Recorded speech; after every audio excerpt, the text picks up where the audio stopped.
What's going on, everybody? Captain Zeus here, and I got a nice video for you guys. Over the weekend at Halo Worlds, the brand new Halo game was just announced. Apparently it's going to be called Halo Campaign Evolved. The only things I know about it is the fact that it's going to be also available on PlayStation alongside Xbox and PC, and it is a complete remaster. So we're going to go ahead and check out the roundtable reveal and maybe some of the gameplay to see what this game looks like. I'm hearing a lot of mixed reviews online. A lot of people for it, a lot of people against it, but I'm going to make my own judgments here. So like and subscribe for more Halo content. I do want to and probably will start playing every single Halo campaign on Legendary for you guys on the channel as we lead towards this brand new Halo game. So stick around and let's see what this is going to reveal.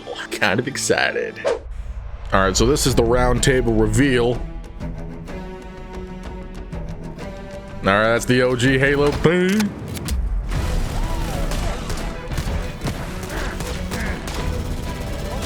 Nah. Okay.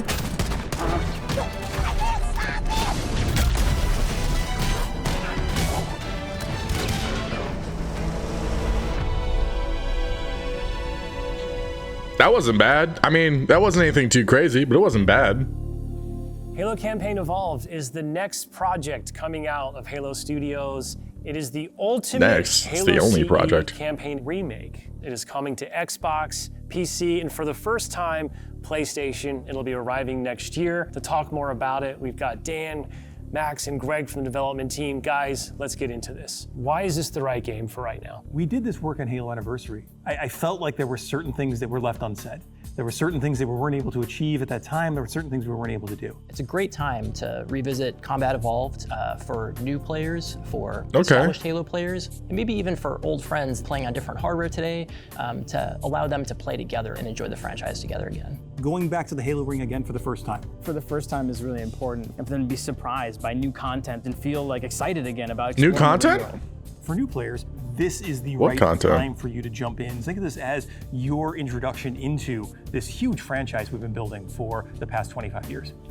Yeah, the franchise you guys have not been doing justice. On capturing the essence of the original, knowing that you need to evolve to kind of move the experience forward. Yeah, from design, we don't take that lightly at all. Whenever we make a change, the number one thing was to be true to the original game. For every one of those topics that comes up, there's someone who is incredibly passionate on the other side saying we can, like, that is sacred. We do not move that crate. It's really about looking across, what we've learned over the years, what technology we've built, and how we can tie that back into this experience. So in this game, up to 4 people can play the campaign together, regardless of which platform they're on. Okay. And then, taking it old school, we can play 2-player co-op on consoles, on the couch together, just like we did back in the original. I mean, that's stuff that should have already been in the games, but now for 4 people, it's nice to do it for Halo 1 for once. Co-op counts. We will make some of the spaces larger. We also want to make sure we're authentic to the encounters themselves. So it's a balancing act between that difficulty tuning and making those encounters the right size for the right space. I understand that we've done some special tune-up works to the beloved Warthog. We have. There's a new seat. Tune-up? I like to call it the golf cart seat or the bumper seat. This is okay. Warthog, so now you can bring everyone with. So you got a butt seat there. That's cool. About one of my favorite aspects of the Halo franchise. What is a skull? What's cool about it? What does it do? A skull is a gameplay modifier, generally mean-spirited. It makes the game more challenging for the player. The combination, the pairing of these different skulls and how that's going to create that new gameplay experience. Huge amount of replay options for folks. I love the replayability. Okay, so they are for sure using Unreal Engine 5. Endless variety. We have dozens of skulls. Not a great the most sign for me in a Halo game. Are you a lasso guy? I think you yourself told me that you don't think anyone would ever be able to complete this game with Legendary all skulls on. I don't think so. I mean, there's a lot, and so if you can do a true Legendary all skulls on run, let us know, because I'd love to see it. I think, that'd be really hard. If there's one thing that this community has shown us is do not underestimate them, and they will find a way. This is true. So Halo's always been known for its sandbox. How has this evolved? We made sure that anything we included isn't going to drastically change the way the game plays, to change the sandbox in a drastic way, but there's some really fun kind of additions, and that's across enemies, weapons, vehicles, things that in the original CE you weren't able to do before that you now can. You finally killed the elite with the sword. That weapon hits the floor and you can pick that up and just I'm not a fan of how the cinematic looked there. It's great. The sound design. All these weapons, by the way, have been painstakingly remodeled, rebuilt, higher fidelity. How do all these things kind of come to life? That comes across through the way they look, the way they sound, the effects, the actual panels on the weapons themselves, the ammo counters. With Unreal, the fully dynamic lighting within Lumen allows us to get those effects, right? That rich plasma lighting up and brightening the environments. Dude, how heavy is this game going to be on everyone on their hardware? It becomes kind of a three-way battle with the introduction of the Flood. There was quite a bit of development between Halo CE and 3 to kind of how the Flood behaved and just how they interacted with the player. So we've pulled a lot of those Flood behaviors into this game. And I would say this is a learning specifically from CE to Anniversary, which is just kind of that mood, the atmosphere, the tension, the horror, and really delivering on that from the way that we stage the encounters and the setup and how we reveal the Flood. In Halo Legacy, there were some pure form units. We have pulled in a familiar friend, fiend, if you will, to challenge the player. Talk to me just a little bit about how we're approaching the narrative aspects to bring it up to the same level as the rest of this game.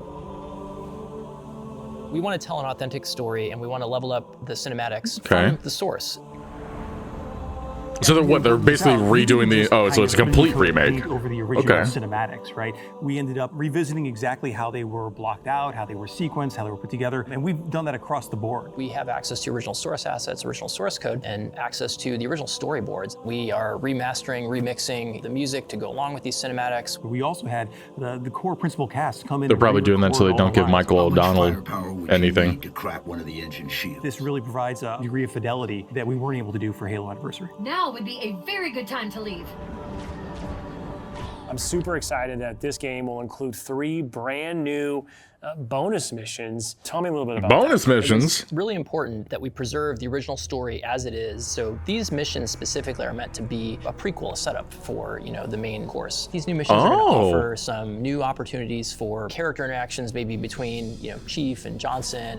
We've got some new Everybody loves Johnson. Some new AI behaviors, things that haven't been done before in Halo CE. I think we're just getting started. I'm excited for the bonus missions. It's got my interest. So where are we right now at this stage in development? What can you share with us? In the past few weeks, we've been able to start engaging and sending builds out to some of our community members. We can now see so many of the elements of the level really coming together. There's a point in every game's life cycle where it kind of just comes online. Seeing really high fidelity versions of cinematics, elements of the sandbox and encounter tweaks and the lighting. You can go to someone's desk and give feedback live on an experience, and to me that's like a really exciting time in game development. The ultimate love letter to the game that started it all. I would call upon our entire Halo community to welcome with open arms this next generation of players. I'm excited to just relive these experiences again for the first time. Interesting. All right, let's check out some of this gameplay real quick before I give my full thoughts. That water graphics looks great. That looks beautiful.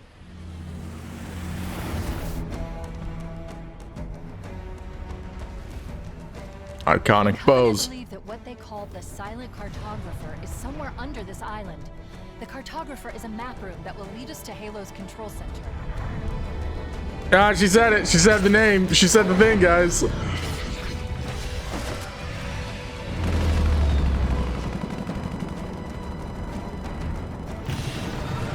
Man, that guy's aim is worse than mine. Holy crap. Okay, well, you got it, so never mind. Unfazed. The grunts. I love those little dudes.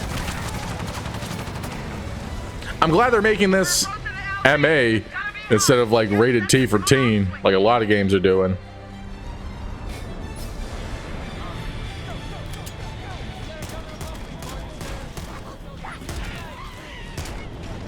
Okay. Interesting. Doesn't look like it's any different from... Except for the sound design. The sound design's great. I like the improvement here. But it doesn't seem to be anything too different from Halo CE. Oh, we can run? Could we always run in CE? I don't think we were able to. That's interesting. They have it so we can run now. I don't hate that. I don't hate that.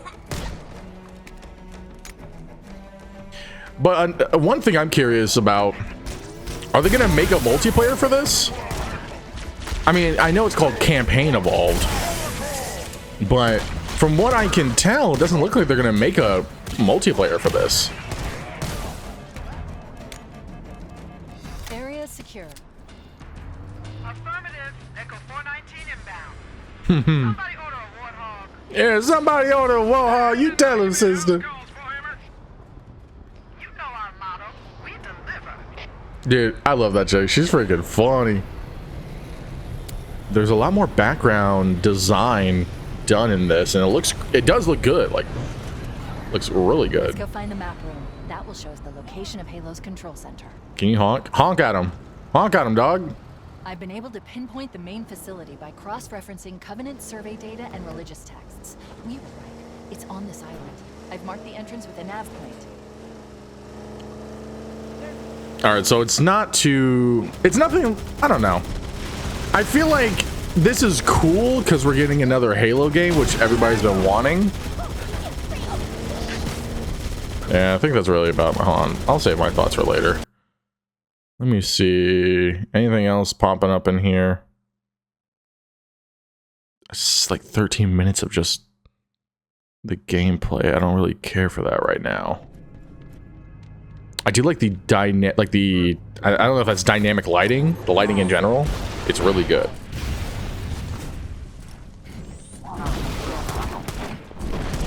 You know what? Not a fan of the pistol sound effect. I kind of like the OG.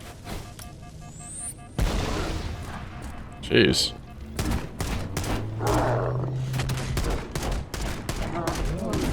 This guy's getting it. All right. Okay, hold on. There's a cinematic up here.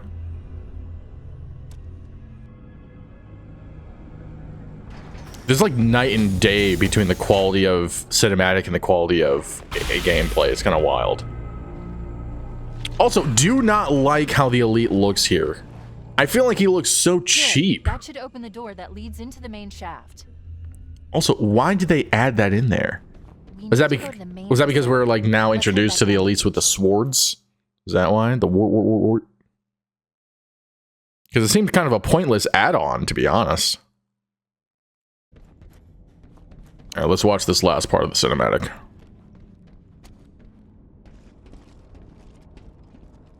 Oh, dang, he was checking every angle. Also, why does Chief look so much shorter in Halo 1? Or at least in Campaign Evolved?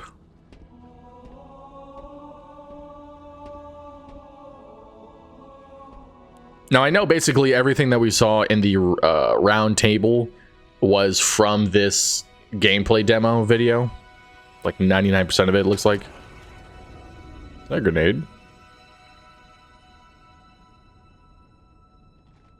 Honestly, I kind of got mixed feelings about this. I know they revealed this at Halo Worlds. There was a complaint that I saw online where, what was the point of revealing a brand new remake of the OG game with no multiplayer at the biggest multiplayer event of the year? Like, it made no sense. It would have been fine to just have a little sneak teaser trailer there for it. And I agree. Like, if you're going to reveal this, I don't think revealing a game that has no multiplayer at Worlds, like at the esports event, makes sense. I think that's not smart because that's your target audience right there. That's the multiplayer community. Although I do think, sure, it's cool that we're getting a new Halo game. It's hype that we're getting something new from Halo Studios, but I don't think this is what I wanted. I'd rather have just had a new Halo game or actual additional content to Infinite that people have been wanting and that they promised for years and we never got. Like, they said that we're supposed to be adding more to the campaign. We never got anything with that. I think the whole purpose of them doing this remake is to quietly reboot the franchise since they dropped the ball with 5 and Infinite. And it's such a shame because Halo has like so much potential. It has such a dedicated fan base. And I think using Unreal Engine 5, I think Unreal Engine 5 is good. I don't like that everybody's using it because it makes everything look the same. Now, if I recall correctly, they did say they're going to mix in their own engine with Unreal Engine 5, which is cool if that is the case. But like with some of the models, like I mentioned in the video, like during the cinematics or just in general, it was either not good looking or I wasn't impressed, to be honest. And obviously, I'm not trying to dig at the animators or anything because I know it takes so much time to make a game. I don't really think this is something super cool. The fact that it's coming to PlayStation, I think is kind of wild. They did this with Gears too. They had like what, the third remaster of Gears of War 1 instead of giving us a new game. We are getting E-Day soon, so that's good. But they did a new remaster just to put it out on PlayStation. And I don't know. I know the whole console war thing, it's such a petty debate, but I think if you're having exclusives that have been exclusive to that console for decades, essentially, for such a long time, and then all of a sudden you're just going to start redoing it and sending it to other consoles, it's like, I don't know, it makes the console itself seem less important. You know, like at this point, it doesn't matter what console you get as long because all games are going to be available everywhere. Might as well just get a PC at that point. I mean, I think having a PC is awesome. My mind is diverging from the original topic. I don't know how to feel about this. I'm not exactly hyped, to be honest. I'm gonna go play the original campaigns and get that nostalgia, but watching the gameplay reveal, the roundtable, I didn't exactly get any nostalgia. The soundtrack was cool, but when they said they're gonna be remixing and remastering, it just means that they're gonna be making it their own so they don't have to pay the original composer or anything. But I am curious about the bonus missions. That's the only thing that got my interest, if I'm being completely honest. I'm not gonna pay for this game. If it's on Game Pass or if it's free or whatever, I'll play it. I'll check it out, but I'm not gonna pay for this game. But what did you guys think? Let me know in the comments below your thoughts on Campaign Evolved. Kind of an underwhelming announcement. Anyways, I'm Captain Zeus. I will catch you guys later. Thank you so much for watching, and God bless. Bye.